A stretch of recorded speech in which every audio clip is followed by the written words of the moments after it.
What's up, everyone, and welcome to the Mint City Soccer Show.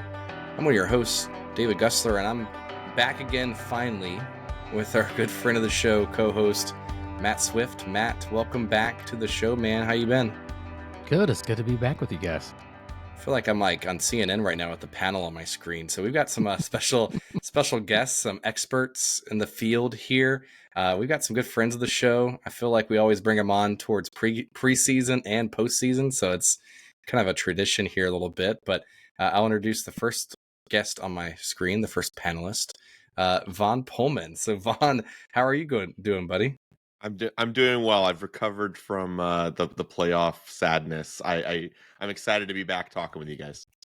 We are always very excited to have you join the show. Love to pick your brain, and we have a ton of questions tonight for you guys. So I think no one sent that many questions in recently, and all of a sudden they see that Vaughn Pollman joins the show, and then we also have Russell Varner on the show tonight, and they get a ton of questions. But Russell, welcome back to the show, man. How are you? Good. It's an honor and a pleasure. Sleep deprived, but very, very happy to be back on with y'all again. We're excited to have you here. I know Swift was asking about getting you guys on the show, and I was like, you know what? Russell's got nothing else on his plate right now. It's totally fine. A newborn, that's not important. He will join the show. But yeah, man. Well, congratulations first, buddy. Thank you. And we did come this close to me having the newborn on the show because my daughter would not go down for the night. So my wife's up there trying to put her down. I was literally bringing him down here, prepping the milk bottle and everything. It's just like, all right, we're going to see how this goes, before my wife just said, forget it, and just walked out. I was like, you're going to cry yourself to sleep because you need to figure it out. So we're good. We are all good. We are still alive and surviving, and I don't know what day it is, but things are great otherwise. Awesome, man. Well, we're glad to have both of you on the show. The show instantly becomes smarter and more authentic here with both of you on the show. But we've got a ton of questions here, and so we're gonna do a little bit of a different episode here. We're not gonna like recap, break down games, anything like that. We're just gonna kind of dive into a Q&A here a little bit, and just would love to get everyone's thoughts. I'm gonna tee up a few questions to a certain folks. Feel free to. I'm not going to be like a game show here, but hit that buzzer, buzz in whenever you want to say something here. But we'll go and get started with this stuff. So first question I've got here is from Billy Neal. So Billy Neal says, do you think this season was a success or a failure after not getting past the first round in the playoffs? So Swift, I'm going to pass this over to you first to get your thoughts. I want to ask every one of you guys how you felt this season was. But Swift, what's your thoughts on that one? Success. I said at the beginning of the season I'd like for us to finish 5th or 6th. That's what we did. We got robbed in the playoffs. We should at least been into the second round. I loved how we played Orlando. I loved how we finished the season. Success. I think we handled some of the mistakes that we made personnel-wise. We offloaded some folks. We got some new folks in. I think just all around success. So Swift, I'm gonna piggyback on the second part of the question. So you guys, Russell, Vaughn, you guys can kind of think through this part too. But if you now that the season's over, so this is from Brian Duncan, what would you give that grade of a score? Since these two are kind of intertwined a little bit. So you said it's a success, but if you were a high school teacher here grading my senior exit project, would you give it an A, B, C, D, or an F on the letter grade on this one? I think I would give it like a B-. I still think there were some things that we missed on, but overall I think it's solid B- getting to like just a solid B. Gotcha. I'm going to come back with some follow-ups here in just a second on that one, Swift. So good answer there. Russell, I'm going to get you to go next here. So do you think the season was a success or a failure? And what was the letter grade you would give the season as well? I know we're coming off of a really tough loss, but I don't know how you could say the season's anything other than a success. Setting new records in points and fewest goals conceded. Just unprecedented success for the club, making the real actual playoffs and not just the play-in. And most importantly, at least for me, having the games be fun and watchable, which is something the city of Charlotte has desperately needed for the longest time. It has been wonderful just to be able to go to a sporting event and actually enjoy it again.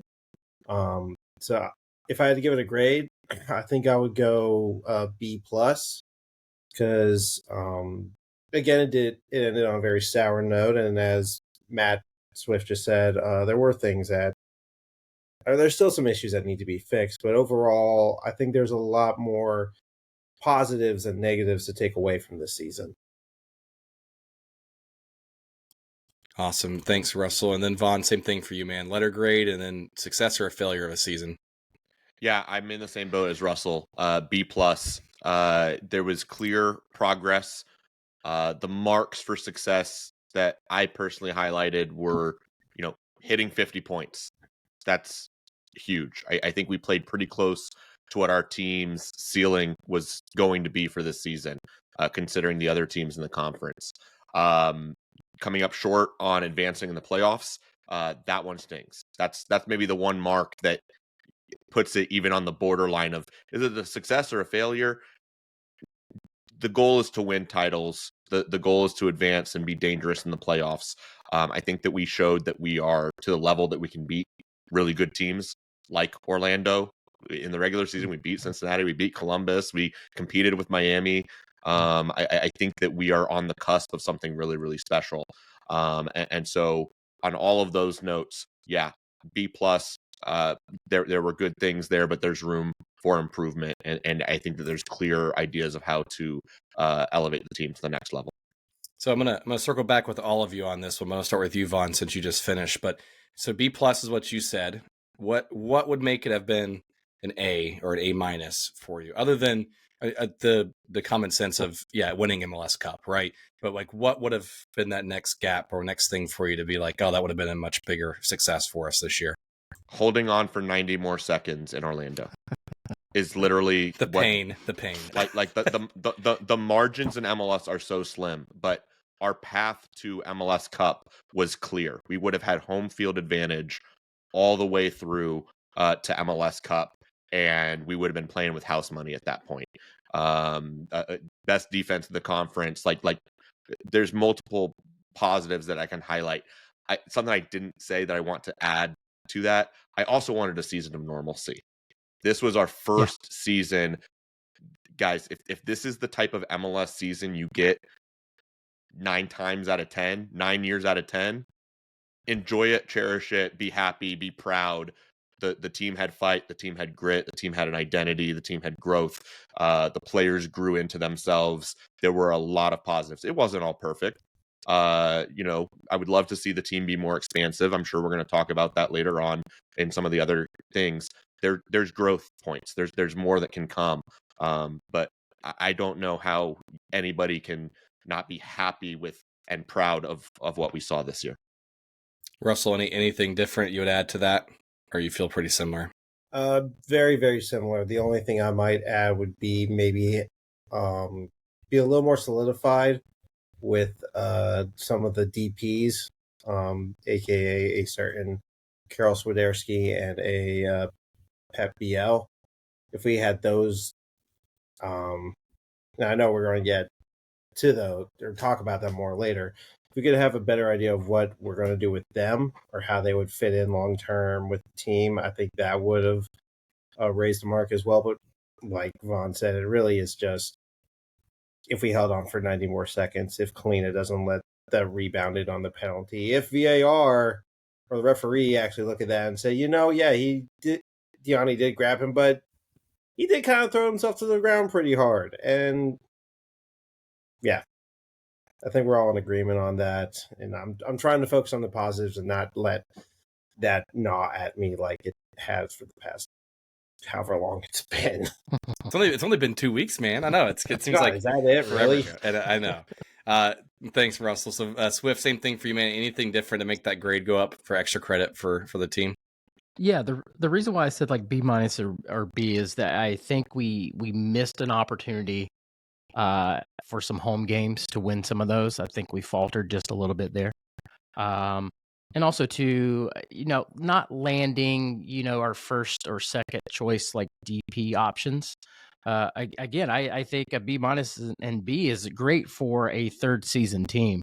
When you get into B plus for me and A, that's when we're making a deep run in the playoffs, and we've signed that like true number 10 DP. But I love what we've done, especially how we ended the season. I think we righted a lot of wrongs, and kind of to Vaughn's point, like our second year was so chaotic and crazy. We had a player pass away. We had two more starters or first choice subs have to leave the team for personal reasons. But this year we finally got like a kind of like a normal season. We got a great coach. So I'm very excited about what we can do next. But I still think we're just a little bit off, which is fine. And again, I thought 5th and 6th for us was exactly where we should be. And the next year we take another jump. So all good stuff. Got it. Yeah. So I know you guys kind of alluded to it. So I'm going to jump around these questions a little bit, but we had a lot of stuff come through about Pep, Carroll, DPs. So I'm going to go ahead and rip that Band-Aid off and start diving in a few of these. So we got one from Blue Sky here. I just got to do a quick plug that we are on Blue Sky. So be sure you check us out there. But the first question we got here is from Michael. So Vaughn, I'll have you start this one here first. What are the chances of us keeping Pep, you feel? So, if you had to put money on it, this is Vegas. What are you putting on? I think I'm going to shock some people with my answer. I think it's as high as like 90, 95%. The reason I say that, if you look at his Instagram right now, he's still in the States. He hasn't gone back to Europe. I think the response, the way he's still interacting with other players on socials, I think that there's more to prove. And I think statistically he did enough to show that he has value to the team and that he made this squad better. I know that there's hopes for new DPs in this offseason. There's going to be debate and conversation about that. I don't know how much of it is legitimate and how much is just hopes and prayers, because at the end of the day, we have a guy already available to us who showed his worth, that I think can be a good DP in this league. And this is not the window that teams usually go and sign those big DPs. You can get that guy, but Zoran usually isn't shopping in this window. If we're going to Europe, I think that's more in the summer window. So the team showed some aggression. There's the numbers that came out about Miguel Almiron as high as 18 million. We know about Calvin Stangs, but I kind of get the feeling that the team's going to try to cook with what they've got and adjust as needed in the summer next year. That's just my gut. I could be 100% wrong. I don't know. Well, you said 90%, sir. So I'm taking my money to the house, and I'm just joking. So, I know you mentioned this window is not usually the one. I think historically we've only, outside of the inaugural season, this was the DP we got in this window historically was Enzo Capetti, and then the other ones were different, right? You had Camille come in later. You had Pep, a few other folks come in at a different time frame, correct? So that it's not historically on our side here that we're bringing in big money DPs at this right, correct? Mm-hmm. Awesome. Especially from Europe. From Europe, I got you. Makes sense, yeah, because it's a different time of their season compared to us here. So, Russell, how are you feeling, man? What's your percentage on this? What's your gut telling you? Better now that I heard what Vaughn was saying, because I'm on the team keep Pep around train. I liked what I saw from him and think that given the limited time that he had here, he did well. And I'd like to see him stick around for a little bit and see what he can grow into with the team. I was going to say closer to 55 to 60% chance he stays. Now I might up it just to 70, 75, maybe even up to 80, just because for all the reasons that were just stated. We already took the big swings. We know how that went. And I also kind of get a similar feeling that we're going to try to cook with what we got, or that potentially we've tried to focus more on figuring out the 9 situation than figuring out the wings. So I'd like for Pep to stay, and I think he will. But again, I'm not Zoran. I can't say what he's going to do. So, but yeah, I'm putting my money on him staying to answer your question. Well, put those comments about a 9 and other DPs into the parking lot, 'cause we're going to come back to that here in just a second. But it's noted. Swift, I know I'm just throwing all the social, or all the corporate lingo in this one. Swift, I'm sorry. So, Swift. So, how are you feeling for my chances? And I got a follow-up question to kick it off after that. So, what's your gut telling you? I would love to have had 2 more games to watch him play. The thing is, he had a really great run and then got that red card, right? And that kind of like stopped that momentum. But I was very pleased with what I saw from him. To Vaughn's point, he's already here. You know what you're going to get. He's already acclimated with the team. Again, and I think Russell mentioned it, there'll be some other additions and some subtractions at other positions, which can help Pep a little bit. So I would like for him to stay. I think the likelihood is probably around like 75%. I think this window is not, to Vaughn's point, where you try to like swing for the fences again. I think that's going to be a different window. So yeah, I kind of give it around like 75%. I'd like for him to stay, but you never know. With him still being here is kind of a good sign. But I thought he was productive. I do think some changes at other positions will kind of help solidify everything for him.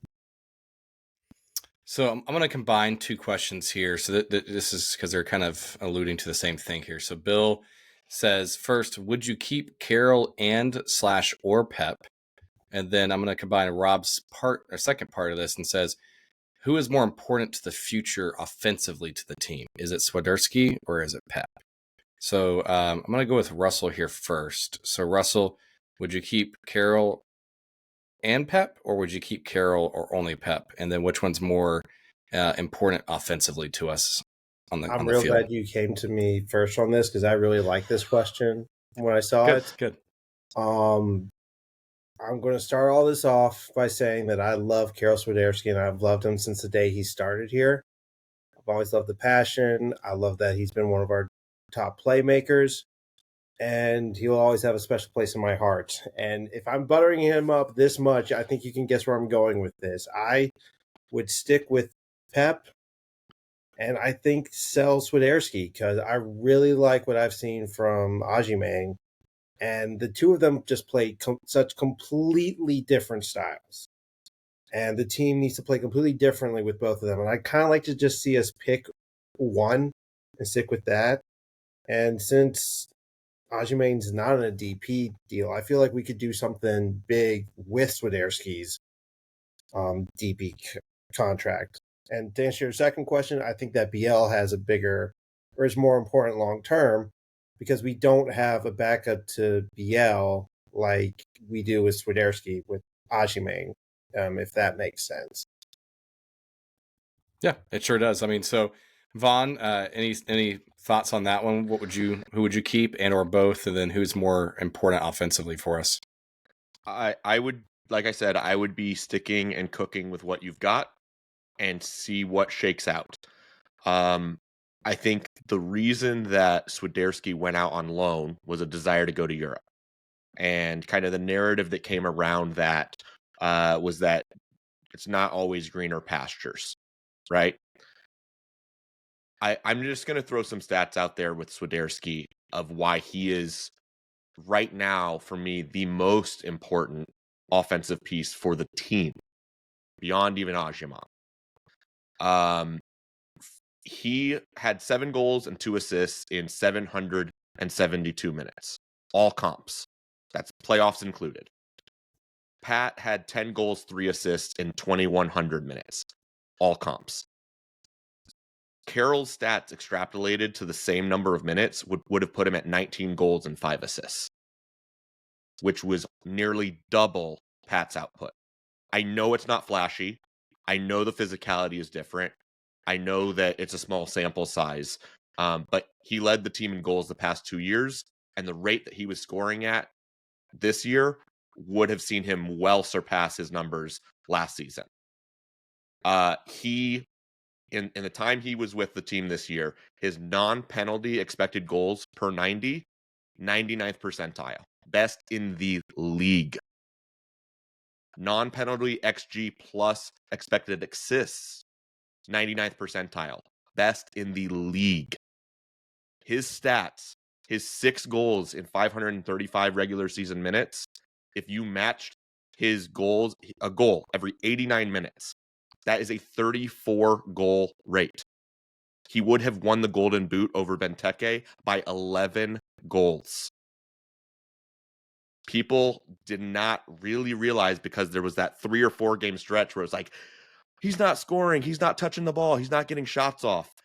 He ultimately found the back of the net more than anybody is giving him credit for. And I think it's because people love Pat, his persona, that talisman, that physicality, the athleticism, he started for us and he's been here, and he's not showing desires to go abroad, and he's not a DP. He's playing on a low salary. Everybody's rooting for Ajimong in a very different way than they're rooting for Swiderski. So, Swiderski, I think, went above and beyond in showing his value to this team, and he thrived once Dean settled into our preferred 11 down the stretch. That's why I want to see us stick with what we were cooking with, because I think we have a very high ceiling, because I think we just scratched the surface, and with little additions elsewhere on the roster this offseason, our ceiling already, to me, we were already should have been considered a cup contender. I think with minor tweaks to this roster as is, keeping Swiderski, keeping BL, we can do a lot next year. So I got some follow-ups on that. I'm going to come back to you in just a second, Vaughn. So Swift, any thoughts, disagreements, agreements on that? What's your feeling on this question here for you? Yeah, this one's tricky for me because I like Swiderski, and Vaughn brings up a lot of good points. My only thought is why is he not getting as many minutes? Why is he sharing as much time with Pat? And if it's going to be a strategy kind of situation, will he be able to produce those numbers that Vaughn is saying? But I would like to see, Vaughn, you said scratch the surface, and I feel the same way. I want to see at least another window's worth of what we can get. And kind of what we just talked about last question is that next window is going to be the big one for us anyway. So start the season, see what happens, and then at that point we make a determination, because this could be highly beneficial. We could see Swiderski with some other additions in the team really start to produce. My only thing would be is if we're paying him the money that we are, and he is a DP, but he's only getting half the time, could that money be allocated to someone else that would make more of an impact? I guess that would be my only thing, but I mostly agree with what Vaughn said. So that was my follow-up, Vaughn, I guess, is like, how often do you see a DP sharing minutes at the 9 position in MLS in that kind of impact? Not the stats you just shared, scoring multiple goals, et cetera, that kind of thing, but is it pretty normal in MLS to kind of see that, where you would have a number 9 that's kind of towards the top part of your salary spend to be sharing roster minutes like that? It depends on the team build, Yeah. 100%. You can take a look at Orlando, who we just played, and they got Ramiro Enrique and Duncan Maguire, right? You can have a platoon situation. Okay. You can use different guys for different opponents, for different game states, right? Pat scored 10 goals. 9 of them were second half goals. 1 first half goal, right? He's a weapon off the bench. He's a weapon late in games. He's a weapon against tired legs. He could continue to grow. He could continue to develop. He could become that first half guy. But great, combined the two of them, they had 17 goals, 5 assists. Great. They're staying healthy. They're staying fit. They're not having to push themselves to 2,500 to 3,000 minutes. You're not one-dimensional and relying on just that one type of play and that one guy. Next year, there's going to be Idan Toklamati. He's a U22. He could be in the mix. Right? The team has options here of how they want to approach it. Dean, we don't really know that the system and style that we put in this year is what Dean wants long term. Right? Does he want to be a low to mid block team, or is he doing that because of the personnel available? I don't know. And I want to, one thing I'd like to say too is that me personally, I don't need to have a DP that's going to score 20 goals a season. I just want to win. I don't care if that's Pat scoring 10, Swiderski scoring 10, like whoever scores. And because it takes a team, just because you have like a flashy DP up front and he is scoring goals, the rest of the team could suck. So I don't know. I don't really care how we get there per se. And if it is going to be this continued dynamic of Swiderski in the first half, Pat in the second half, I'm perfectly okay with that. If you're Pat though, and you're splitting minutes like that, making $70,000 while Swiderski's making $1 million, how do you feel about that? You keep doing that, and then you go get your payday when it comes time to re-up, or another team. I mean, he's gonna make that. He's gonna make some money when that contract comes up. So, Vaughn, you're about to say something. Sorry. Yeah, I don't know that Pat and his contract situation. Some of that could be on Pat too, right? Like Zoran has said that there was negotiations ongoing, that they were trying to talk to his agent and they haven't come to an agreement. He's still under team control, right? There's these available options. We don't know what Pat's desires are, right? We're assuming Pat likes it here in Charlotte. We're assuming Pat wants to stick around in Charlotte, that he doesn't want to try his hand at bigger and better things. He's at the right age, right? Compare him directly to Duncan McGuire. Duncan McGuire was getting, a $3 to $5 million transfer to the English Championship. It fell through, but that interest was there. You think that clubs in Europe aren't looking at Pat Agyemang and his physicality and saying, yeah, that could translate to our league, and he's being coached by a former Premier League manager, and I trust that training pedigree? Absolutely. So him being on $67,000 a year means, yeah, when we go and transfer for this guy and spend a big fat fee, we can also negotiate his long-term contract. Got it. It could be a bargaining chip. Yep. So on the DP talks, I'm gonna bring this one up here, Swift, for you. This is from Blue Sky. I keep plugging Blue Sky. No, I'm just kidding. So this one's from Will McNulty. So would you feel comfortable with Pep, for example? Say we keep Pep. So now you're transferring him from a loan to a DP spot. Would you feel comfortable with doing that? Or would you rather find a quote unquote traditional number 10 elsewhere? What's your thoughts? Well, I think I would be okay with that, depending on if he wants to stay here too and everything like that. And as long as we make some other adjustments and maybe some other upgrades, again, Pep doesn't have to do everything. He doesn't have to be absolutely amazing and kill it every game. It's just how does this team play? We've been talking about Orlando. Orlando has a very good team. Columbus Crew has a very good team. It's not all flashy players all the time, and that's what I want to build here. It's just a very, very hard to beat team. It's nice to have all stars, and we can talk about clean and everything like that, and those are great. But I want to win, and I want to be tough to beat. So I'm okay if bringing him in. He's already, like we talked about, he's acclimated to the team. He knows everything, and if he can fill a role and a responsibility, and we plug these other holes, I'm good. Awesome. So, good old Rusty here. I'm going to ask this question from Greg Fenwick here. So, Greg says, I feel that like none of our 3 DPs appear to be a leader of the club. Sorry, I'm chuckling because Swift is shaking his head. Sorry, Greg's Greg. The greatest troll in all of all like Charlotte FC fandom. So it says that not appear to be a leader of the club. Do you think at least one designated player should be someone with the quote unquote captain qualities, even if they're not a captain by name? So what's your thought on that one first, Russell?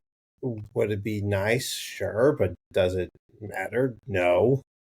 Like, I'm trying to think off the top of my head all the captains around MLS and how many of them are on DP contracts or not, but I'm sure it's not a complete 1-to-1 ratio. It like when you sign a DP, we're not signing them to be a captain. You're signing in MLS, you're signing them to either score goals or create goals. And then you can get someone else like Ashley Westwood or Christian Fuchs before him to be more of your leader, your captain. Um, it it's nice to have them have captain tendencies or attributes, but it's not by any means, I think, a required quality in my mind. No, and that's what I was going to kind of say, because I was thinking about this question, and I guess you sometimes sign those DPs to big deals, and usually they move on to bigger and better things. Not all the time, but sometimes they do. I would rather have someone that's going to be here a little bit more longer term, that's going to be built into the culture, lead the culture as that captain. And so I'll use like Ashley Westwood, for example, that's going to be here for, a decent amount of time as that quote unquote captain. But Vaughn, anything different on that one, or Swift, any thoughts on that? I think you used the term captain, but I think what we've clamored for and that's been talked a lot about is a DP talisman. I agree Right? with that. It's having that guy that is the lifeblood of the team's success, that can put the team on his back, and doesn't need to be the guy that gets in front of the mic, doesn't need to be the guy that leads in the locker room, but statistically leads by example. His play is clearly a level above the rest. What we haven't seen is consistency from our DPs, any of them, of being a game in and game out, clearly the best guy on the pitch. That's what some of the best teams in the league end up having in a Lucho Acosta, Dennis Bawanga, go name any of those types of players around the league. We've done it before. I don't know that we have anybody that's crossed into that legendary status.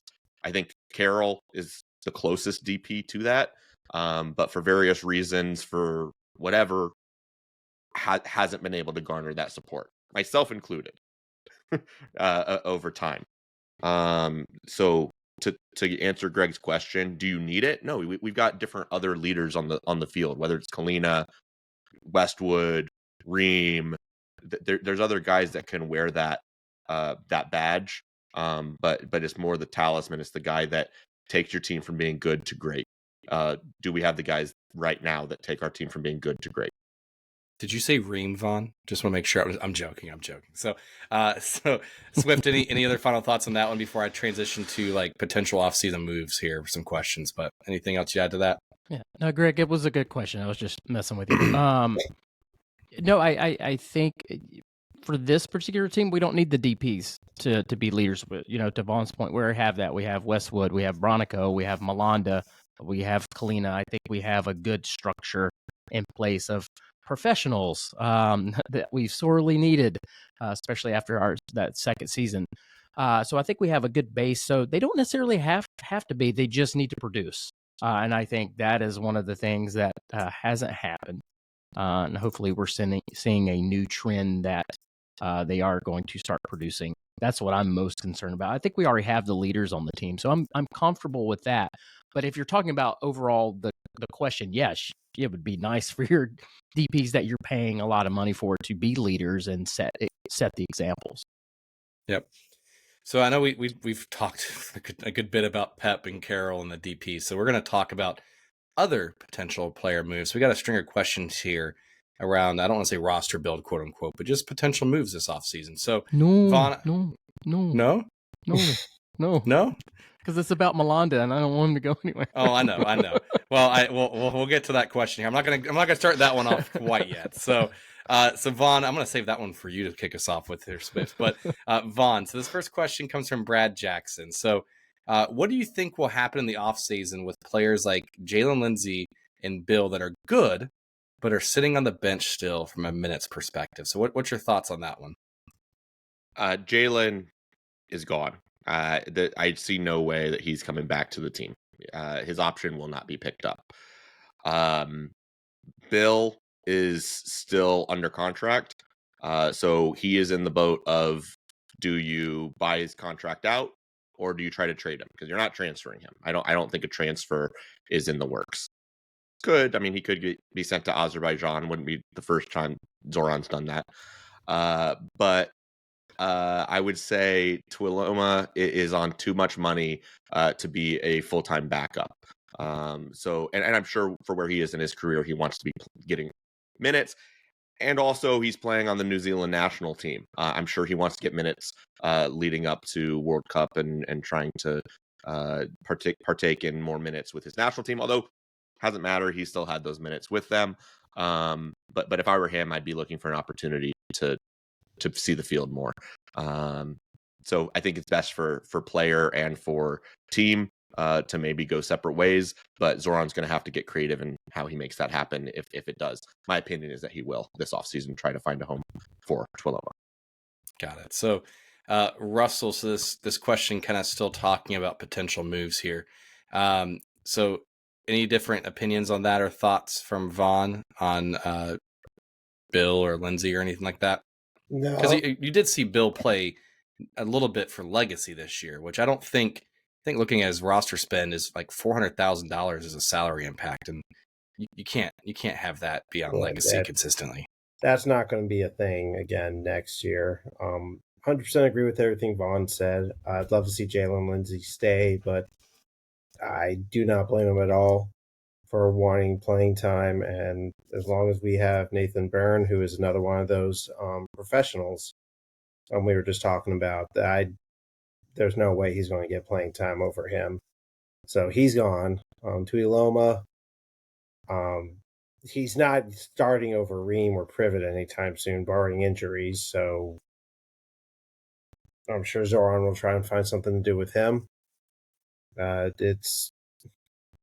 will be pleasantly surprised if Tuiloma's on the roster at the start of next season. I will be absolutely gobsmacked if Jalen Lindsay is on the roster to begin next year.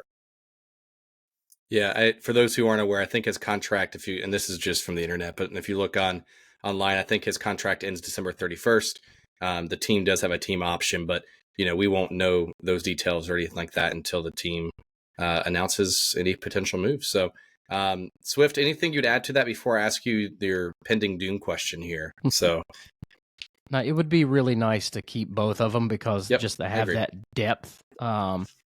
If something were to happen to one of our starters, but if I'm Jalen or Bill, I am looking for a move. I'm a big Jalen fan, so I feel bad that he's not getting the minutes. But just Byrne has just been so good. What are you going to do? So for Jalen, I'm sure he'll find a nice home somewhere else, hopefully in a different conference, so he doesn't have to play against us. But I wish him the best. And yeah, Bill, way too much money. And Devon's point, like trying to get minutes before the World Cup, like I would be trying my best to make a move. Jalen, I heard that the weather in San Diego is fantastic. San Diego. And it's in the Western Conference, and we won't have to play you except for maybe once. So, but I still want you here if you want to stay. So, well done. Yeah. So, Swift, I'm going to go ahead and rip the Band-Aid off on this one just to kind of see here. So, Chris says, does the club take the first European offer for Malanda, or do they hold out for more money and try to trigger a bidding war? So, I know Vaughn kind of alluded that the winter window is not the one that we usually go spending big on, but is it the opposite where they're trying to buy from us during that because it's towards the middle of their season? What's your thoughts on that first, Swift? And then do you think Malanda's gone? There's been a lot of interest in Malanda because Malanda is an amazing player and human being. So ideally, I would love for him to play one more season and to have a really solid season and then sell him for a boatload of money. However, money does talk, and if I'm so afraid that we're going to get a really, really good offer and he's going to leave. And it's going to suck. But I can't blame him if he does. I really want one more season because I think we can really make that next jump and really compete for a title. If he's gone, I just have so many, doubts then about our defense. But Yeah, we're going to get offers for him. I mean, it just like I said, we keep getting interest, and I'm sure this is not going to be the only offer that we see. I know Top Ben kind of put something out about it. So that's what happens when you have good players. So yeah, it stinks in a way. But Yeah. Russell, what's your thoughts on that one? Because I'm going to go down the Melanda train with some questions here. But do you think we hold out for more offers, or do you think we sell him this window? I think the smart thing is to try to hold out for more offers. I think we all agree it's a matter of when, not if, he is sold back to Europe. He is proven to be one of the best defenders, if not the best defender in MLS. And given his age and everything, he is not long for this league. I agree with Matt completely. I'll be ecstatic if we can get one more season. I'll be ecstatic if we can get half a season more out of him. But I don't think the team should take the first offer because they could absolutely start a bidding war for him, and I believe they absolutely should. Vaughn, same question for you. What's your thoughts on this one? I don't mean to be contrarian, but I don't know that we're taking into account Melanda's desires, and I don't know what those are. For all I know, he's happy in Charlotte. He signed a contract extension. He's playing, starting every minute. He's a top 5 center back at his age. He's got an opportunity to continue growing under a Premier League coach that was a center back himself. Right now, he's got probably a little bit of a chip on his shoulder about the team not going further and not accomplishing more. He may be really happy in Charlotte and want to continue growing here and saying, I have unfinished business. We're assuming that because transfers are coming in, that he has the desire to go back to Europe. Now, it makes a lot of sense for him to go back to France, to his home country, and potentially get minutes and continue to be a starter. I think there are teams that would bring him on to do that. I think in some of the other leagues, if a team in the championship comes in or even lower end of Premier League, I think that's going to be a hard thing for him to necessarily jump in and immediately be starting. So that's where I'm on the fence for it, is we've maintained flexibility. To the question of, do we take the first offer? Absolutely not, unless Melanda wants to go and it is an astronomical number. And I think the market has been set on that with Moise Bombito. Moise Bombito is a year older than Melanda. He transferred to Nice near the start of this season, start to middle of this year, for an MLS record transfer for a center back. It was 7.7 million low end, up to 10.7 million, depending on incentives and a sell-on percentage. So, like, if a team comes in and is offering $8 to $10 million for Melanda, that's the entry point for conversations. We've got to decide if that's worth it and if it's what Melanda wants. That's an interesting little nugget you put there about him signing that extension, because I do think that does warrant he does enjoy his time here. And just not to give kudos, what a find by the team. I mean, think about that. Like, no, I don't think anyone knew who he was in the States. Yeah. I mean, maybe some scouts and things like that, but podcast fans had no idea.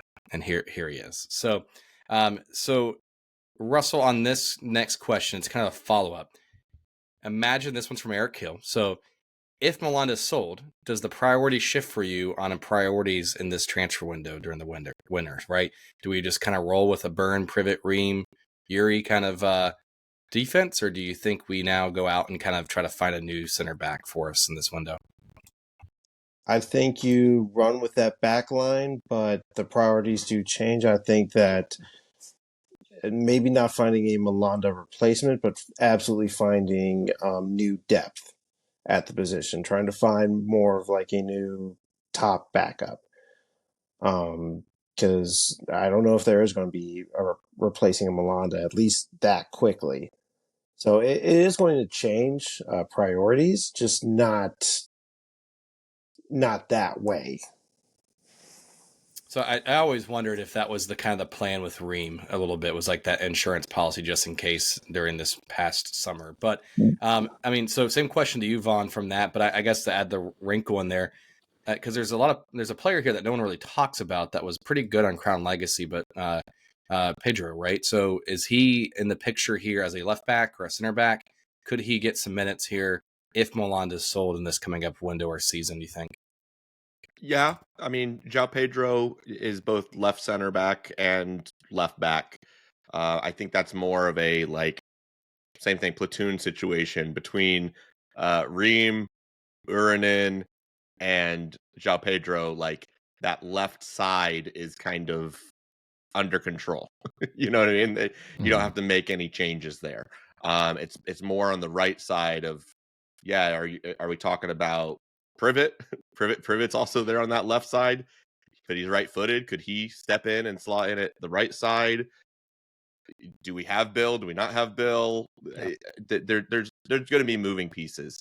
They're going to have a contingency plan. For me, maybe that's where you target the super draft this year. Maybe you say super draft is where I go and try and get a center back. Or maybe that's where you go and say, yeah, let's have an intra-league trade for somebody. There's a lot of ways it could shake out. And to guess now, it's just that it's a guess. I don't know. Or do we bring back Diop from our loan? I'm just joking. So I don't know if that's going to No, be you're in the not. picture. You want him back. But no. So I guess that's the thought I have here too, Vaughn. Right? Is like, do you then just shift the entire back line because Yuri hasn't played consistently for us since Ream shifted to left back.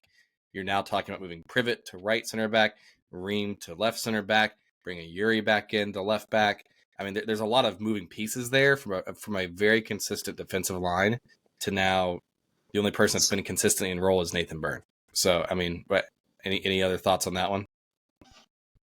It's going to be Dean determining what he needs for stability in his back line. I mean, he tried shifting to Molanda and Ream and ultimately transitioned away from that into back to the tried and true Molanda and Privet. So if Molanda's here, that's going to be plan A. If Molanda's not here, we're going to go with plan B. Or Molanda's going to be gone anyways, and the plan A is some other solution. Right? What if the move is you sell Molanda, he's gone, and our big signing for the offseason is his replacement? Yeah, there's a lot of variables there. If once that happens, it's like a domino effect almost. So, yep. So Swift, same thing to you, man. Does the priority change? Do you think we roll with what we got on that perspective? I think if we were to sell Molanda, I would like to do that very, very early in the window so you could settle that position. But that brings Bill back into the mix. What do you do with him? What are the long-term plans there? Like we've talked about, we're good on the left. The right is what is a concern because we're probably going to be losing Jalen too. So that whole right side becomes a concern. So that we would definitely have to address a couple of positions there, either through the draft or other acquisitions. But let's just say that Milan's not going anywhere. We'll just say that. He's never going to leave. Manifest it. And don't forget Crown Legacies. There's depth there too. Like very true. That's very true. Lindsay can go because like Scardina is going to be in the mix, right? Yeah. So you actually alluded to a question later, Vaughn. So I'm going to come back to that one about the legacy stuff. So that's good. So Vaughn, I'm going to ask this next question here with you, just because there was a little known coach from the U.S. men's national team at the Orlando game, and I'm just going to pull this from Blue Sky. Keep saying it 3 times until Blue Sky appears. Jay Clark says, "Who gets a call up to the United States men's national team first? You feel? Do you think it's Privet, Ajiman, anybody on the roster from that perspective, or do you think the U.S. men's national team coach was just there, kind of watching Duncan and Ream from that recently in matches?" Who's the coach? What's the name? Don't do it to me. You could do it. You could do it. Don't do it to me. Come on. Can you really Poach? not? Poach? Poach? Poach. Yeah. What's the rest of it? Pacha no, what? I have no idea. Yeah. Pacha what? No idea. Pacha. Come on. Don't do it to me. I've filled through that in like 3 episodes so far by just saying that, and yeah, it's Poch. I don't know. Yeah, there you go. Yeah. Call ups. I could see either Ajamong or even Privet. Like to me, both of them could earn that January Camp Cupcake call up. I'd love to see both of them there. Clearly, there's a level of respect between Potch and Dean Smith. Appreciate and, that. Yeah.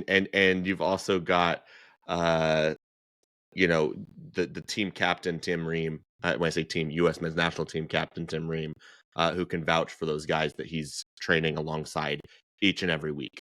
So I think there's a high level opportunity for both of those guys to get a look. Yeah.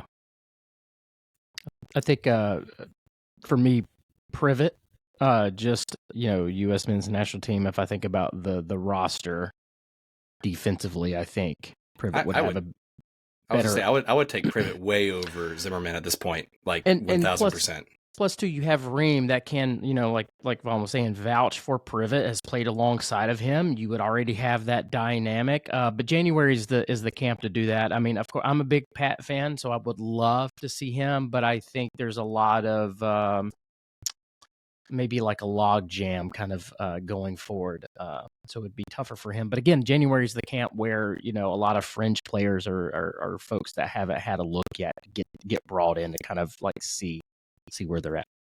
Because I love a good international break. I think you got like what Nations like Leagues Cup or Nation Leagues Cup or Gold Cup and all these make believe tournaments that are out there. So there's you've got like 3 or 4 different versions before the World Cup. So Russell, any thoughts from that? Do you think it's Pat, Privet, anybody else? It's funny because I actually asked, I believe it was Pablo Maurer on Blue Sky, that exact question a couple days ago. And if I recall correctly, his response was Pat, which was a bit surprising because I figured it would be Privet as well, just based on where both the front line and back line is. Striker is very, like you said, Matt, it's a logjam up there, at least amongst players in Europe. As far as MLS players, it's a little more open, but get to the top, it's going to be a lot more of a challenge. But the back line is very much in flux right now. And as you brought up, Vaughn, we have the U.S. men's national team captain on our roster, which I'm still not tired of saying. So he can definitely put in a good word to have Privet in. At worst, one of them needs to be called in. Like, I've even seen the likes of Matt Doyle now for MLS saying that he will be very upset. I think it was Privet he was talking about, that he thinks that Privet absolutely needs to be in there. And when you got like that, and then Andrew Wiebe on MLS Roundup leading the Ajimane Hive, we're starting to get the respect. And I think that can go a long way in helping get these guys a call-up. There's a third that I want to include that is kind of out of sight, out of mind. I think I know where you're going, and yes. Yeah, and Fasha Berkimas. Mm-hmm. It may be a little premature, but he's going to be getting close to that age 18. He's obviously a big factor on the U.S. youth national team, and he's got to be in the near future plans. So he could also get a surprise call-up. Yeah, because I think he got called up to the U21s already, right? I think recently. Yep. So crazy. So awesome. So Russell, this next question, and we'll transition from players after this one. So this one's from Bill. And so now imagine we'll just keep the roster the way it is. In what order would you prioritize potential upgrades this offseason? So imagine expiring contracts happen. I'm not saying we sell Milan or anything like that. What's your priority for a potential upgrade and roster moves for this window? Priority is figuring out what you're doing with Pepiel, figuring out if you're keeping Karol Swiderski, and then getting depth to replace what you are set to lose. In that order. Got it. Short, sweet, simple. I think that's because obviously defensively we seem to be sound, knock on wood. So the question still remains, where are we going to get the offensive firepower from? And then we seem set in the starting 11, but you can never have too much depth. And whether that's going to come from Crown Legacy, whether that's going to come from interleague trades, whether that's going to come from Europe or South America, figure that out. figure out who you want and bring in the best talent that we can. Vaughn, anything you would add to that? So last year we were always talking about and trying to get the center attacking mid number 10. And I think all along we talked about that maybe a little wrong for what the team build was. I think the team operates with dual 8s, and it's the attacking number 8. We saw the team aggressively go after Grunbeck last year at this time. There were other guys linked to the team, and we're going to be moving on. I'm pretty confident from the top bin rumors from Junior Urso.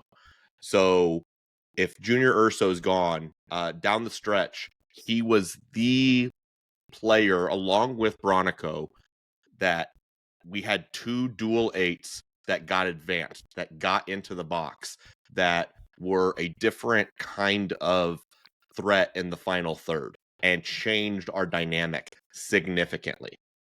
And Gianni is not going to be that style number 8. He's got his role, he's got his function, and that's a reason that he was critical when he was starting for us in the Orlando series. I think that the Urso replacement, whoever that is, being an attack-minded number 8 is priority number 1 this offseason. Yeah. Because it could be BL. You could decide that BL is moving central again. And that then you're saying, okay, that's solving the 8 role, and we're going to go get a winger. Yeah. That's the decision that Dean's got to decide on. But I think it's pretty clear that the thing that elevates this team still is who is playing in the middle of the pitch as a playmaker and as an attacking threat, and making the team holistically more dangerous, more fluid, more expansive in the final third. And that's, to me, the prime numero 1 priority. Swift, what you think? Yeah, I agree with a lot of that. I think you have to figure out what you're going to do with Pep. Or is it going to play more in the middle, or is it going to play out wide? And then again, like Vaughn was saying, whatever you choose there, you have to go get the opposite of that. I've said a lot of times on this show that I love Brant Bronico, but I don't like him being that playmaker. I don't think that best suits him. I thought he actually played really, really well down the stretch. He always does what's asked of him. And he gives maximum effort, but I think long term we need that replacement, someone who can get forward that's just a tad bit more creative. So I think that would be priority 2. And then you got to figure out your kind of like your right back placement and what you're going to do on that back line, because no matter what, no matter how we shake this out, we still have to make sure our defense is solid, because that is what has been winning us games. That's what is going to continue us to be a solid team. And that's what I've been looking for, like that solid, like Columbus Crew, Seattle Sounders franchise where every single year you're solid. And it starts in the back. So we can't lose sight of that. So Swift, I'm going to stick with you here for a second. So Eric Hill, and I guess this will be the last question from a player's perspective, but Eric Hill asked the question about current roster and even future roster. You know, Panthers have that Ring of Honor. Charlotte FC, not really sure if, what that looks like with us long term, because we are still a younger franchise. Do you think we have someone on our roster currently that will be in that quote unquote Charlotte FC Hall of Fame? Or do you think that's someone that's going to be in the future for us? I think we have 2 potential players right now, maybe 3. I personally think Ashley Westwood, Brant Bronico, and depending on what he does next year and maybe the year after, Kalina. But those would be my 3. Top Ben asked me at the tailgate, he asked me who's my player of the year. Easily it could have been Kalina, but I picked Westwood because I think we finally have someone that can really represent this team, that has a little bit of clout that he brought over to this team, has professionalism, that experience, can get feisty on the field, can talk well on shows, radio shows, podcasts, things like that. Just a really solid dude. I know he loves it here. His family loves it here. So for me, he would be kind of like number one, Brant right there, number 1, 2, just because it's Brant, and that's all you got to say. And then Kalina, I think, would be very, very close to that. And then Melanda's never going to leave, and he'll be number 4. There you go. Speak it into existence, like me saying blue sky, blue sky, blue sky 3 times. So Russell, what about you, man? Anybody on the roster you feel? I think the same 3, but I think that it's Bronico and Kalina are the quote-unquote locks, and that Westwood, I think, would need a year or 2 more to get the lock, but he's well on his way. Like you're just saying, Matt, he's been absolute professional on and off the field. This team, for all the grief they get for the issues with signing attacking players, they do an amazing job of signing players who represent not just the team, but the city as a whole. Westwoods, Broncos, Christian Fuchs before that. These are all guys who have been amazing ambassadors to the team, the sport, the city. So it's a matter of when, not if, for Westwood. Like you said, he loves it here. His family loves it here. He signed the extension, and like he said, he's not flipping going anywhere. I don't know how many swears were allowed, so I'm not going to use any of them yet. But you're going to hold him to the end. Oh yeah. I'll wait till then. But those 3 for sure are locks to get into the Hall of Fame. Vaughn, same question for you. Yeah, if and when the team establishes a Hall of Fame, first one in is going to be Anton. I just think that is that's a good call out. Yeah. After that, then those are the 3 most obvious guys. Matt and Russell laid it out. All the same reasons. For both Bronico and Kalina, it's being there from the start. It's being those on-field leaders. Bronico persevering through a lot of adversity and still holding on to that starting spot, being Charlotte through and through. Period. Mm-hmm. Yeah. And Kalina coming back from injury, becoming the best goalkeeper in the league. Like Matt said, he's got to have I think a little bit more sustained success to earn that spot in the Hall of Fame. But I think he can absolutely accomplish it. And Westwood speaks for itself. Incredible captain. And I think he is the key signing that changed the standard and trajectory of this club from the initial roster build. He was the one that flipped the script. Yeah, absolutely. So Vaughn, I'm gonna stick with you on this one because I know you love a good MLS, I guess, logistics, operations, planning conversation. So Kate says, what are your thoughts on the proposal for MLS to switch their schedule potentially from a fall to spring calendar? So do you think that's A, likely to happen? And then 2, do you think it's going to happen? Likely to happen, not imminently. That it's being talked about and is being legitimately mapped out implies it will happen. I love the quirkiness of MLS and that it is not on the same schedule. I'm not too fond of the idea of going to a bunch of games in December and January. I like that it's a summer sport here in the States. Personal, I like where it's at. I think they've figured it out and improved it significantly from where it was. I think they literally just need to change where the windows land by like a couple weeks, like Zoran's talked about, and it's a moot point. Right. I 100% agree with that because I think that way you avoid competing with the 3 major American sports leagues for majority of the year. You'd also, I do love a good cold match because I'm a fat guy and I get sweaty and hot easily. So like bundling up is not a problem for me. That's always been in the back of my mind. And I think if you move the window, it helps a ton. But Swift, what you think on that one? Yeah, I think just moving and tweaking the window would be ideal. But, also too for teams like that, like us, and I know a lot of people want all the teams to move to soccer specific stadiums, but for teams like us, that's going to start being a real problem because we're sharing a shared space, and there's other teams that do that. So that would pose an issue. I don't really like the cold either. So it's going to be interesting. I know a lot of like the Euro snobs and like the purist, and a lot of fans, they want us to get on the same page as the rest of the world, and to a certain degree, I do too. But to Vaughn's point, I kind of like that it's a little different. We don't always have to be exactly like everybody else.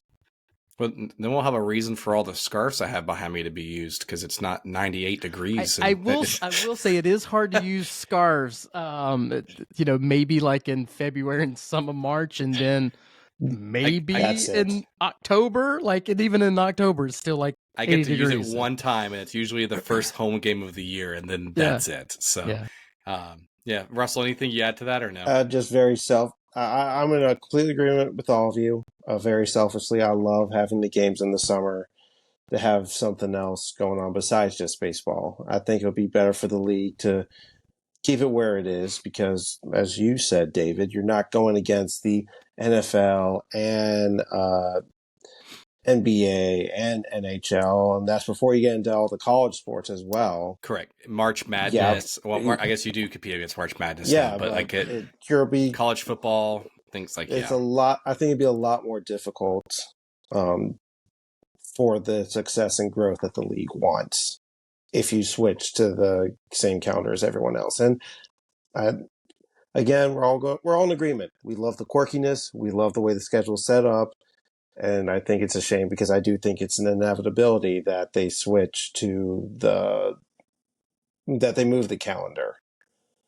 And I accept it. I get it. We'll be able to use the scarves, which will be a very nice bonus. But I prefer to keep it where things are at right now. So, Russell, I'm going to stick with you just for a second here. So I'm going to ask this question that just pains me in my heart of hearts from Matt Chantry here. Oh, don't start with that. Yeah, I'm gonna start with this one here with you, buddy. So, what's the next post halftime guitar jam that will be hated by everyone that isn't between the ages of a 33 to 45-year-old man? So, Russell, anything you'd add to that one? I just wanted to rub salt in the wound to myself there for a second. Let me grab some Tylenol real quick and then some icy hot for my back because it's really hurting now that I'm such an old man. Legitimately, the first song I thought of for this was Wonderwall and how great that would be for Ryan Bailey. But Minnesota's already kind of claimed that, so that's out the window. And legitimately, the next one that came up for me was Enter Sandman for Metallica, which it could, as a Virginia Tech fan, I would have really loved that, but I also Virginia Tech's kind of called that. I'm trying to think of every single song I ever listened to in middle or high school and how many of them would work for this. Because well, I think that goes back to our point between our age group here, Russell. Beastie Boys Sabotage. Boom. There you go. Okay. No idea how that would work with guitar, but figure it out. They put it in Guitar Hero. You all can do that. Vaughn, Swift, anything you'd add to that? I think Chantry was, I have two things. Okay, go ahead, Swift. One, there is a new song, new Linkin Park song called "Heavy as the Crown." So good. That should be a song. Yes. But here's what I think, and I'll be real quick. This is what I think we should do at halftime. We always talk about the fans trying to learn the chants. Instead of having house music or anything playing, how about we do one of the chants at halftime and we have the lyrics on the board where people can start learning it. And we could do one chant a week, or you could do the same chant over and over just to get people to learn it. But either one of those things, the new Linkin Park, or have the supporters do a song and have the actual lyrics on the board so people can actually start learning it. Those are my two options. If you haven't heard that song, it is a badass song. I heard it. Donnie, aka Fat Bird, played it for me on the way down or on the way back from Orlando, and it is pretty great. New lead singer, but awesome. Vaughn, anything you'd add to that one? The second chorus guitar riff on Volare slaps. There you go. Love it. Yes, I love Deep cut. all of y'all. Why so does much. Vaughn always have the best answers for these? Why don't even bother? I should just skip to Vaughn next time.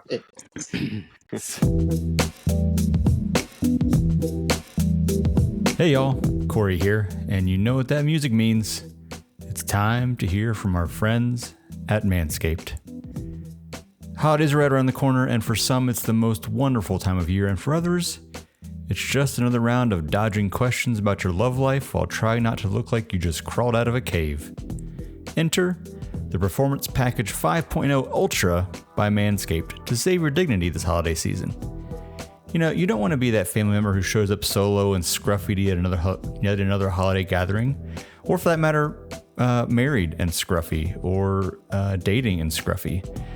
Get your winter overgrowth under control with the Weed Whacker 2.0 and let the Lawnmower 5.0 Ultra help you seal the deal this cuffing season. I'm too old to know what cuffing season is. I'm sure our younger listeners know what that means. But who knows? You might even outshine your weird uncle who's still rocking that goatee from 1985 and claim your spot at the top of the sibling power rankings. So join the over 11 million men worldwide who trust Manscaped and get ready for kickoff by heading over to manscaped.com.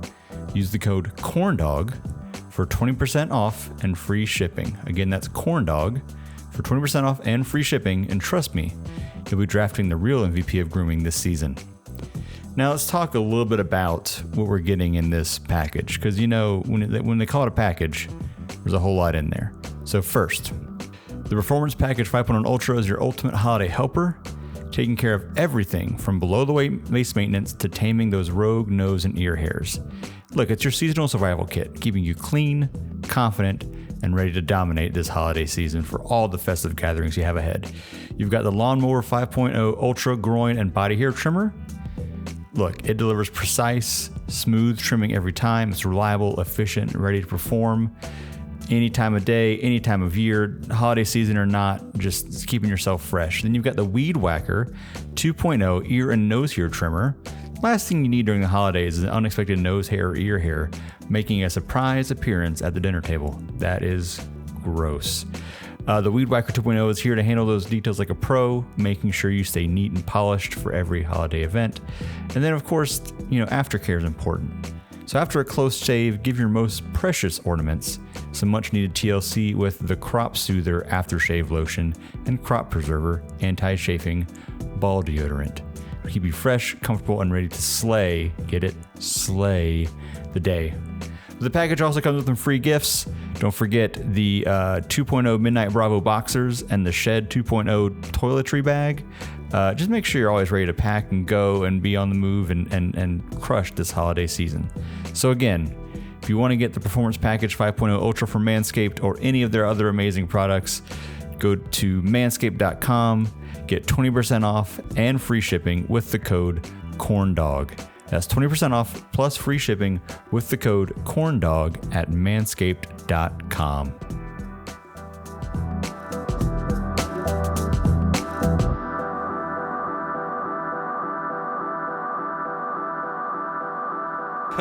I'm gonna combine two questions here, and I'll start with you, Swift, since you do like away days here. So Jay and Kevin kind of asked the same question here, but Jay says, "What's an away day you want to do?" And then Kevin says, "If we have one in San Diego, would you make it to the West Coast?" So Swift, what's your thoughts on that? Yes to both. San Diego I want to go to, and San Diego I would go to. I did miss out on Austin, and I really, really hate it. Same. I went to Miami instead. But yeah, I think either one of those two. And I still have not been out to Seattle, and I would really, really like to do that. Vaughn, what about you? Vancouver. I went there for my honeymoon, and I loved it there. And I was really bummed when we played them week 2, and there was like no time to plan a Canadian vacation. So yeah, I'd love the next time that we make it out to Vancouver to try and make that happen. It's awesome. Russell, what about you? I also really want to go to Austin and Seattle. But in addition to those, Portland. I would love to see a game out there. And, check out Portland too, because I've heard it's nice. Yeah. San Diego, Portland, Austin. I actually want to do Kansas City because I've never been there, so I think that's on my bucket list too. Sorry, Vaughn. I just wanted to kind of give you a quick plug there. I've been to Seattle. I've been there plenty of times. It's okay. But yeah. So, Vaughn, I'm going to ask this question from Courtney. So, what is the giveaway you hope the team offers next year? So, what's on your mind? I see the little Sermenti behind you, but what's the giveaway you wish we could do? I've had two thoughts on this one. The first one that I think is great. So you know how they have like the sound clap sticks? If they had those as the Sir Torchy torches, I think that would be amazing. That's awesome. That's one. And two is if the entire supporter section had foam fingers that was for the crown. I think the forefinger for the crown, foam finger. So, I don't know if I can say. I don't know if maybe I'm supposed to say that, but I think we were trying to do that, and they just didn't come in time. But yes, that is also a good shout. Basically, clip that part. What Vaughn said. Send it to Joe and the marketing team, and just make it happen next year. Is what we said. So, Russell, anything that you wish that we would be seeing for giveaways next year? I have no idea how it would work, but I would pay a very dumb amount of money for a Sermenti bobblehead. That's a good one. Or just make it a big ball. Or do like a Sermenti and a torch. What are we calling them? Torch face or torchy, whatever. Get like a dual bobblehead with both of them. Or just do a sock'em bopper. Yes. Oh, there you go. Roll with that. That's $1 million idea right there. Swift, what about you before I share mine? Speaking of Sir Minty, he was at Light the Night for LLS stuff. And I don't know if this was like an alternative costume, but the one he had on was filthy dirty. So we need to get that one clean. He was looking pretty ragged. What do you mean it's a costume? You mean he just needs to take a bath? I'm just, and it looked, maybe it was like the original one. I think maybe there's multiple costumes, but the one he had on, y'all need to clean that damn thing. It's gross. It's multiple Sermentis, is what you're telling me, Swift? Yeah. I'm just saying, but I would love the Queen in the videos. I would love like a statue of that. And if the team is listening, if they want to include that in their season ticket member package, they could just do that. I would love to have a queen statue. I did think of the spooky queen headdress, but that would be a nightmare in the stands. Oh my lord! Try doing Pepas with that. You're poking someone's eye out for sure. So I love. I'm gonna piggyback on a few of these. Sermenti bobblehead, yes, but I want it to be the one where he's waving the giant flag. So instead of making him move, maybe make the flag move back and forth. Nice. That's one. Yeah. Christian Kalina bobblehead, but there's a brick wall behind him. So then that way you have that on that. What about his hands like on springs that can move? Yeah, that's awesome. A good one. Yeah. So I like that a lot too. Man, I was trying to think through the other ones you guys were talking through. I definitely want a Sir Torchy and a Sermenti statue. That'd be great between the two of them. And I like your idea with the season ticket member gift, Swift. So yeah, awesome. So let's see here. So I'm gonna, before I get to the ticket question, I'm gonna save that for last. So no, don't end on that. Okay, all right. I'll go ahead and rip the Band-Aid off on that one before we do some other ones. So yeah. So I'm going to have you do this one first, Swift. This one's from Paul Hagen. So what was the biggest miss from the club this year? So could it be related to personnel, events, game day experience, merch? Not to be a downer after the fun one, but what do you think the biggest miss was, Swift? I think some ticketing issues. I think, and I'm the question I was talking about. I know Jeremy asked about that. As far as like misses are concerned, I didn't get a queen statue. Sermenti needs a bath. But for me, this season was super positive. I'm not going to sit here and say like misses and everything. Yeah, there's some, tickets need to be addressed, and we're going to talk about that. So I don't want to belabor the point on that right now. I got you. Russell, anything that you would add to that? Maybe just the entire Calvin Stangs thing, and just how that entire drama-filled mess. I think if his knee would have just If he just wasn't injury prone, that would have been great and nice and wonderful. It would have saved a lot of headaches, but it is what it is. Otherwise, I agree with everything Matt said. I want to try and focus on the positives, and there's no need to really focus on the downsides. So, Yeah, that's my answer. I got you. Vaughn, anything you add to that? I'm going to share what my miss was, because I think it's the teams as well, was sticking with Copetti at the beginning. Mm-hmm. I think we delayed some what could have been, just with how that ultimately shook out. For those who are watching on YouTube, Russell's cat just made an That's appearance. Sweet Potato. She says hello, everyone. Walked right across the street. Just right across the screen. I saw her getting nice. ready to pop up, and I was just like, "Oh, this is going to end."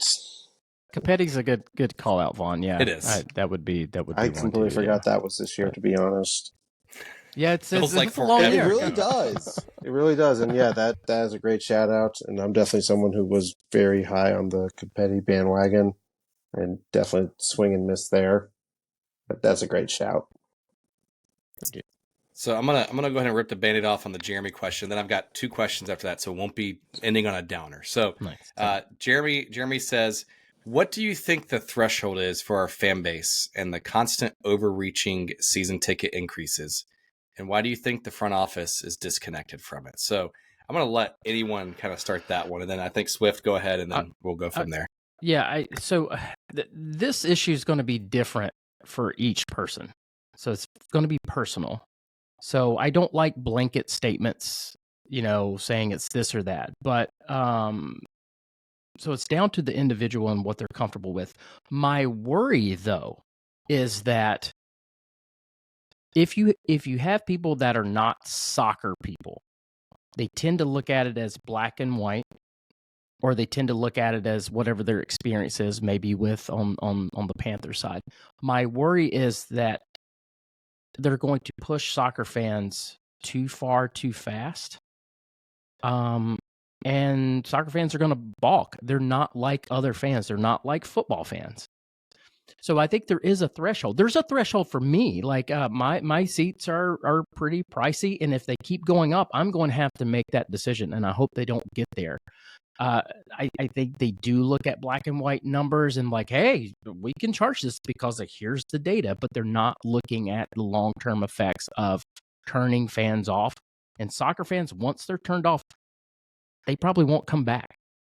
So that's my worry. But again, I don't like blanket statements. I don't like saying, hey, it's this or that, because it's not like that for everybody in the stadium. Everybody's seats are different and you pay different things. So, but I know Jeremy was upset with his situation, and a lot of people are upset and have not renewed. So there needs to be some concern by the team. They can't just look at the numbers and say, well, we can do this. This is what our data is saying. I think there's some confirmation bias there. So they just need to tread lightly and just make sure that just because they can, they shouldn't just do it just because that they can. So, yeah. I agree with that, Swift. So, Vaughn, anything you'd like to add to that? Yeah, I think the club has punched home the ethos of trying to be the league's best in every regard. I think that the pitch and the way that we've gotten talent is we're going to build the best academy. We are going to have the best facilities. We are going to have the best fan environment. We are going to have the best everything that we can do. And I think from the business metrics, they want to be the best business. I think that they are flirting with messing up the best fan experience. You are risking alienating a lot of people. Charlotte's a market where there's a lot of new people coming in. So yeah, you might have some that leave and then others come in. I don't think it's worth that cost. Right. I think it would be more worth it to keep the prices a little more reasonable, a little bit more mid-level within the league. And what you won't run into is take a look at some of these other markets that have been in the playoffs, that are the established clubs that are 12, 15, 20 years old. You can go look at Houston, and how long they've been in that soccer specific stadium, and in a hotbed, 4th largest market in the country, soccer specific stadium, beautiful spot. They can't fill the stadium for a playoff game. Orlando, this is a team with sustained success, and they had 2 chances at it, and there are big pockets of seats that are empty for the playoffs. There are markets like Chicago where you have to fight tooth and nail to reestablish that fan base. I just want us to be the best at creating that community that will never walk away from the club. And right now it's creating a community where you're creating the reason to walk away. Yeah, that's my whole thing, is that, again, they're not taking that into consideration. They're just looking at the numbers and saying, hey, we can do this. See, it's right here in front of you. But they're not taking in what you were saying, Vaughn, into consideration. That's my long-term worry. Russell, anything else you'd add? David Tepper, on the unlikely event that he's listening to this, Mr. Tepper, I apologize. David Tepper is not a good owner, but he is a very good businessman. So there's a reason they keep raising the prices, because he's looking to help his valuations of the team and trying to make it worth as much as it is. And I get why they're raising it, but for all the reasons that you guys have already stated, they are flirting with disaster, and they're playing with fire, and I don't know how they haven't been burned yet. I know for various reasons. I'm not renewing my tickets, partly because of price, partly because we have a newborn in, and daycare prices are even more insane than Charlotte FC ticket prices, which is very impressive to say.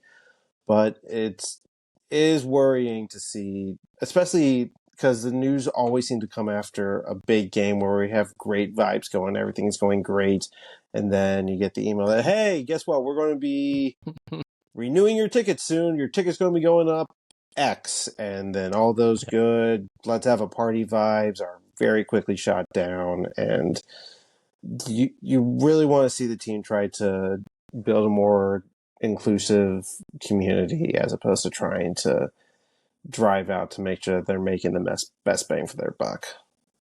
Yeah, you just get to a certain point where you can't roll it back after that. Yes, like you've lost the energy, the diehards, and I've always said you always need casual fans. I'm a big proponent of that, but I do think if they keep going, you do get to a point where you kind of take it off the cliff, and you can't get it back after that, or you can't get the same magic that you had, and people just kind of lose faith in it, and that's when everything starts going downhill. So again, I think they look at this and they're like, hey, we're not number one in the league in tickets. We're like third or fourth. I'm like, okay, that's not anything for me. That's nothing to brag about. Yeah. Like it can be lower. Look, I love business, and I love the business side of things. I know you have to make money to have nice things. And, Vaughn was talking about all the facilities, all this amazing stuff that we're building. So yeah, it takes money, but there is a happy medium, and I feel like we're continuing down a road where we're going to get too far based on black and white data. There's so much I want to say, but I'm not going to make this podcast go longer from this. I'm very all proud I will of you. say, I know I'm biting my tongue so much. So all I will say is keep the trust that you have with your fans, because it is a young fan base, and then they will continue to show up. If you break that trust, they will not show up. Look at Chicago. Look at these other organizations that don't. Right? I don't want me to throw you under the bus here, Vaughn, as a former Sporting Kansas City person, right? But I even read on Reddit earlier today about Sporting KC fans and having get goodwill and trust the front office in the early years, and then kind of teeter off there for a little bit, and now they're fighting tooth and nail to get that trust back with the fans, and it's it's a thing, and I think go ahead. You can grow it organically, and you can flambe it organically. Yep. And I just to kind of, and this last thing I'll say, it is not the NFL. You do not have the corporate sponsors to fill the stadium for you like you do at a Panthers game or other things. It's a different fan base for sure. You have to keep the fan base engaged, and if you lose that trust, it's going to be a lot harder to get them in, because then you're also not going to have the fans in the stadium to sell to your corporate sponsors to be able to get eyes on the things. So Yeah. that's all I'll say. I'm not going to go down a rabbit hole. So you're welcome, everyone. Just go look at Slack if you want to see me bitch about it. So, And there's our one swear for the. There you go. So here's what's in this on some good notes here. Last two questions, guys, and we'll get out of here. So, Russell. So first question I asked from Sam here. What is your favorite supporter moment from this season? So it could be a tailgate, away day, tifo chants, etc. What's your favorite thing from a supporter perspective this year? Ashley Westwood chant. Very easy. Westwood is my favorite player on the team. And to be able to finally have a player chant, one that would be sung regularly where I was sitting, which was on the complete opposite side from the supporter sections, was just it was great. It's wonderful. It's hilarious. That was easily my favorite part. Love it. Vaughn, what about you? The energy walking into Mercedes-Benz Stadium when we went down to Atlanta was goosebumps. That's stayed with me. Swift? The OFU Orlando chant. That's pretty special. The reason why, because it caught me off guard, because I didn't know that they were going to do that. And it was so clear that everyone around me, I'd sit in the middle of the field, everyone around me in my section just kind of perked up and looked over. Because, a lot of those folks, they don't know the chants, they hear it and they like it, but like it was very clear what was being said. And it just caught me off guard. And I'm like, and it was so loud and everybody was doing it and got into it. And it was just a great moment to do it too. And that was such a great game and really awesome atmosphere. And kudos to the team for having it on that night instead of having it like Saturday during the day or like a Monday or something like that. So I really love that it was Friday night. Lots of energy, light show, the new Queen thing that came out, whatever the hell that thing was. But yeah, that chant is one of my favorite moments. I thought it was hilarious. So I'll just piggyback off that. But I would say the PK moment and the winning of that game was probably my favorite moment of the season. Yeah. I wasn't there in Atlanta for that, Vaughn, but I had goosebumps during that moment for us. And the OFYO chant was very special because I was in the supporter section when that moment happened, and it was amazing. I felt so bad, but it was amazing to see security rush down trying to beg, please, please, please, please, please don't. And it was just too late, and everyone started doing it. It wasn't like someone just started it and be like, it's choreographed. It happened, and all of a sudden people just went with it. So was awesome. That's how it should be and how great it can be. It is organic. When everybody's organic and in on it at the same time. It was awesome, and it was so unbelievably loud. Yeah. I loved it. Yeah. So last question here, and I had to do it to Donnie here. So Donnie, a.k.a. Fatbird, I had to make sure I got his question in here. So what is the favorite game of the season that did not end as hoped? So, yes, Swift, what got this going for you? And you can't say the playoff game. I'm gonna bitch. I know, sorry. I figured that sorry. would have been too easy answer. But I guess you use a playoff game. It's fine. Go ahead and use it. Go ahead. Yeah, I mean, I think that third game, I just thought I didn't get a chance to come on the podcast after that, but I thought we played so well in Orlando, and just to lose like that was just absolutely heartbreaking. If we would have just lasted a couple of more seconds. There was so much wrong from a refereeing perspective. We could talk about the offsides. We could talk about the penalty. We could talk about Brant's weird, like, hurt, I'm not hurt, I'm up, yellow card, I'm hurt, and then the extra amount of time, all that, the whole thing stunk. To lose like that was horrible, considering I thought we showed so much heart and grit in that whole series. To just end up like that sucks. And then, you find out that Atlanta wins and we could have had a home game and everything like that. So that road just, to would me, have been through us. Yep. Yeah, so I'm happy because, again, I think it was a successful season, all things considered, and it could have been even better. We didn't lose 2, 3, 4 to nothing in Orlando, and we kind of went out on a whimper. Like, we did the damn thing, and we just got hosed. But so it just kind of sucks. Agreed. Vaughn, what about you? I'm just gonna cheat on this question, just in general. All of the Orlando games. I'm gonna go even to the regular season. Yeah.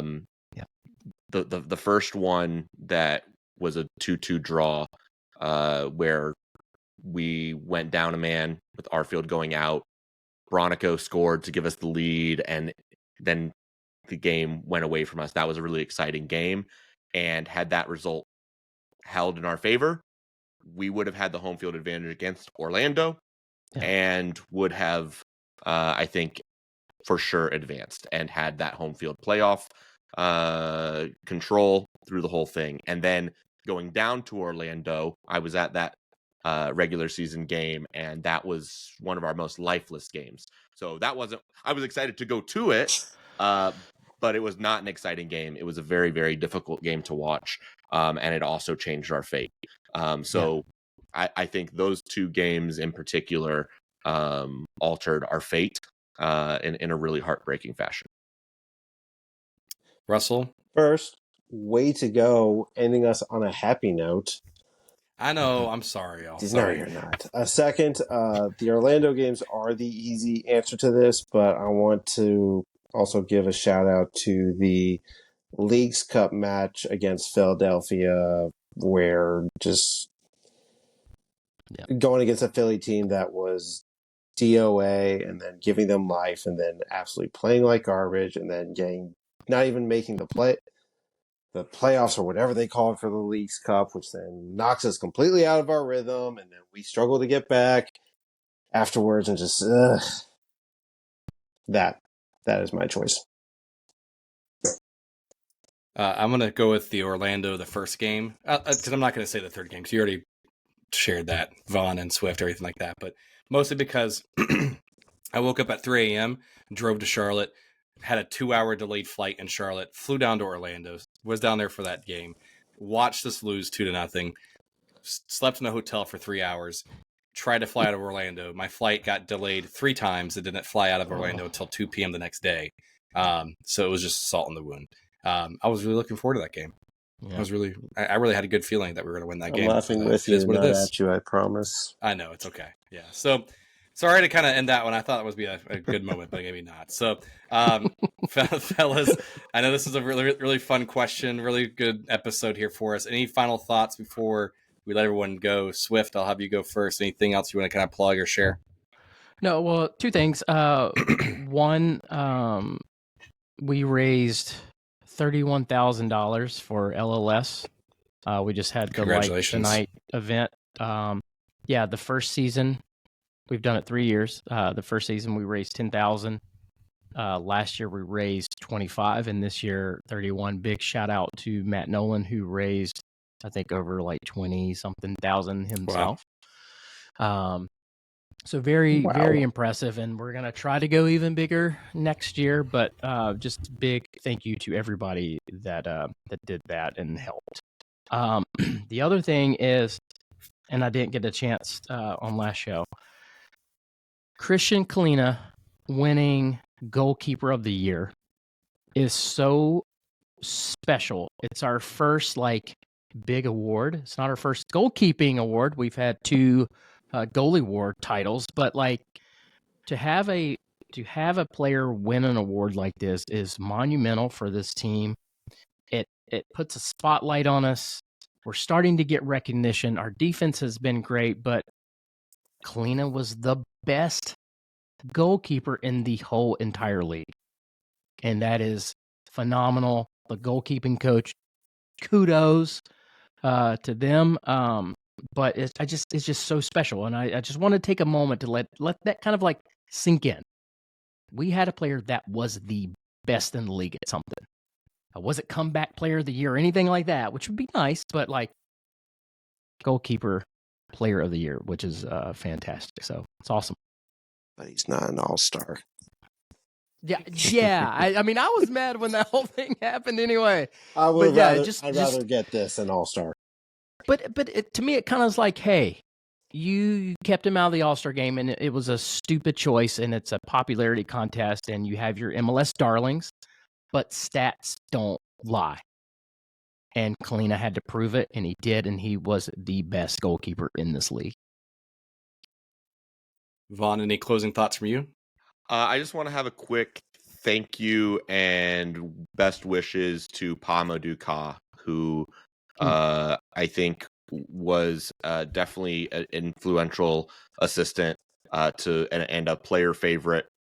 He was there through the Latanzio days and all of the Dean Smith days up to this point, and he's going off to bigger and better things and getting that head coaching opportunity in Phoenix. So just wanted to note and say thank you for everything to Pa, and best wishes in his future endeavors as well.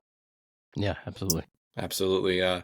Russell, what you got? Is it too corny to just thank the team in general for the season that we had? Because I feel it's do it. something that, again, the city athletically desperately needed. God knows the Panthers have seen better days, and the Hornets have been out lost the woods for Lord knows how long. So this was the most fun season that I've had in the city for a long, long time, regardless of how it ended. The characters on this team, the character of this team, the personalities, the excitement, the highs, the lows, everything. The season was an absolute blast, and I thank the team for letting us come along on it. So I will finish this off with I love all those things. Those are all positive things. I have to rub salt on the wound for 2 seconds here. One, just to celebrate Miami and Messi losing to Atlanta United and being eliminated in the first round, and being officially announced today that Tata is officially out as the coach of Inter Miami. So I know he stepped down for personal reasons. Hopefully everything's good, health-wise, family-wise, etc. But all I have to say for about now. you stole it. It's good. We're I done. love it. So I was just End it gonna right I was now. just gonna do the I was gonna do the Bart Simpson laugh at the very end there. But yes, ta for now. Thank you, Vaughn. That is an amazing way to end the show. So thanks everyone for tuning in. Make sure you leave a review, like, follow. Vaughn, where can folks find you on social media if they want to get soccer takes and information from you? Where can they find you? At VI Pollman. I'm not on Blue Sky, or Blue Ski as I like to call it, yet. You got to convince me. You got to do it, man. It's like Twitter golden years, man. It's like, it's so good. No ads, no garbage, no nothing. Do it. Blue Sky, Blue Sky, Blue Sky. I will plug us real quick. Make sure you follow us on Blue Sky. We are officially on there too. At mintcitysoccershow.com is our handle. So you can check us on our website and also on Blue Sky. We will continue to post there. So thanks everyone for tuning in, and we'll see you soon. See you guys.